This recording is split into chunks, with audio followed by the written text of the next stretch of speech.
कभी सोचा है जब प्रकृति अपना रौद्र रूप दिखाती है, गुस्सा हो जाती है, तो जंगल के जानवर क्या करते होंगे? वो तूफानों का सामना कैसे करते हैं? आज हम एक ऐसी ही कहानी में उतरने वाले हैं। कहानी का नाम है वन की एकता। चलिए, एक कल्पना करते हैं। एक बहुत ही शांत घना जंगल। पहली नजर में तो सब कुछ एकदम पीसफुल लगता है ना? पर इस हरियाली के नीचे अस्तित्व, सहयोग और शक्ति का एक बहुत गहरा सबक छिपा हुआ है। तो हमारी कहानी की शुरुआत होती है इसी पीसफुल जंगल से। चलिए देखते हैं कि यहाँ रहता कौन कौन है और उनकी दुनिया है कैसी। और ये जानकर शायद थोड़ी हैरानी भी हो कि यहाँ रहने वाले कितने अलग अलग हैं, फिर भी एक साथ रहते हैं। तो सबसे पहले मिलते हैं हमारे वाइज गाइड अनिरुद्धाचार्य जी से। अरे ये तो इस जंगल का दिल और आत्मा है, समझ लीजिए। इनकी ही समझदारी से, इनकी बुद्धिमानी से पूरे वन को रास्ता मिलता है। ये वो गोंद है जो सबको आपस में जोड़ कर रखते हैं। और अब आते हैं राजा बाघ। वही नाम से ही पता चल रहा है ना? अपनी ताकत और अपने रौब के लिए जाने जाते हैं। देखिए, हर ग्रुप में एक पावर हाउस तो होता ही है, और इस जंगल के पावर हाउस हैं राजा। और फिर है हमारी फुर्तीली माया बंदर। अरे वाह, वो पेड़ों पर ऐसे फुदकती है मानो हवा में नाच रही हो। उसकी जो फुर्ती है, जो तेजी है और जिस तरह से वो मुश्किलों को सुलझाती है ना, वो कला जंगल में एक अलग ही एनर्जी भर देती है। और आखिर में मिलिए शांत साम हाथी से। शरीर तो विशाल है, पर दिल उतना ही शांत और कोमल।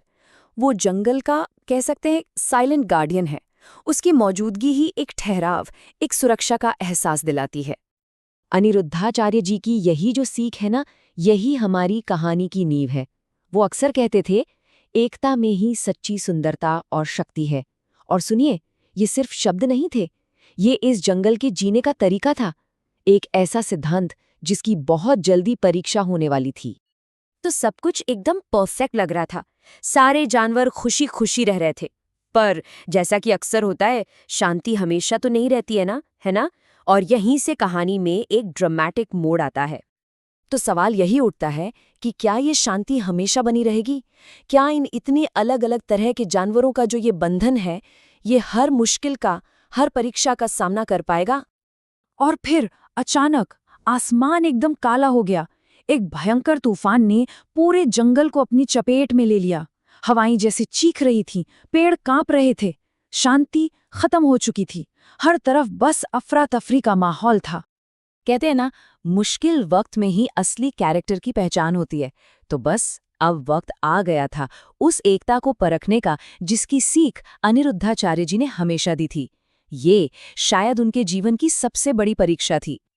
अब देखिए, डरकर इधर-उधर भागने की जगह जानवरों ने कुछ एक्स्ट्रा ऑर्डिनरी किया। वो सब एक साथ आ गए। उन्होंने तय किया कि मिलकर इस मुसीबत का सामना करेंगे और कोई सुरक्षित जगह ढूंढेंगे। ये सिर्फ जिंदा रहने की इंस्टिंक्ट नहीं थी। नहीं नहीं, ये एक सोचा समझा फैसला था, एक चॉइस थी। और देखिए, उन्होंने ये किया कैसे। एकदम कमाल का टीम वर्क था। माया अपनी फुर्ती का इस्तेमाल करके तेजी से सूखी टहनियां इकट्ठा करती है। राजा अपनी जबरदस्त ताकत से उन टहनियों की एक मजबूत ढाल बना देता है। और सैम अपने बड़े बड़े कानों से उस ठिकाने को तेज हवाओं से बचाता है। देखिए, हर किसी ने अपनी सबसे बड़ी खूबी का इस्तेमाल किया, बिल्कुल एक परफेक्ट टीम की तरह। अच्छा, तूफान को तो एक ना एक दिन थमना ही था, लेकिन उसके बाद जो हुआ ना, वो सबसे ज्यादा जरूरी था। बात सिर्फ बचने की नहीं थी, बल्कि कुछ बहुत गहरा सीखने की थी। जब सूरज दोबारा निकला तो जंगल में शांति थी, और उस छोटे से ठिकाने के अंदर सभी जानवर बिल्कुल महफूज थे। एक खरोच तक नहीं आई थी किसी को। उनका टीम वर्क, उनकी स्ट्रैटेजी काम कर गई थी। सबने मिलकर तूफान को हरा दिया था।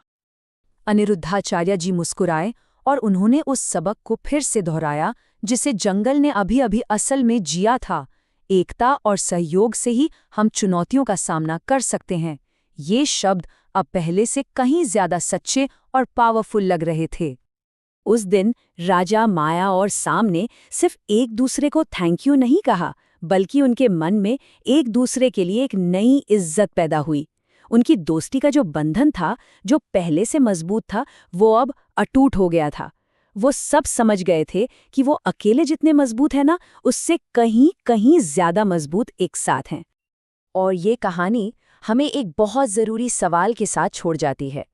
इस जंगल की कहानी और इसका जो सबक है, वो हमारी अपनी ज़िंदगी में, हमारी कम्युनिटीज़ में और हमारे सामने आने वाली मुश्किलों में कैसे लागू होता है? ज़रा सोचिएगा इस बारे में।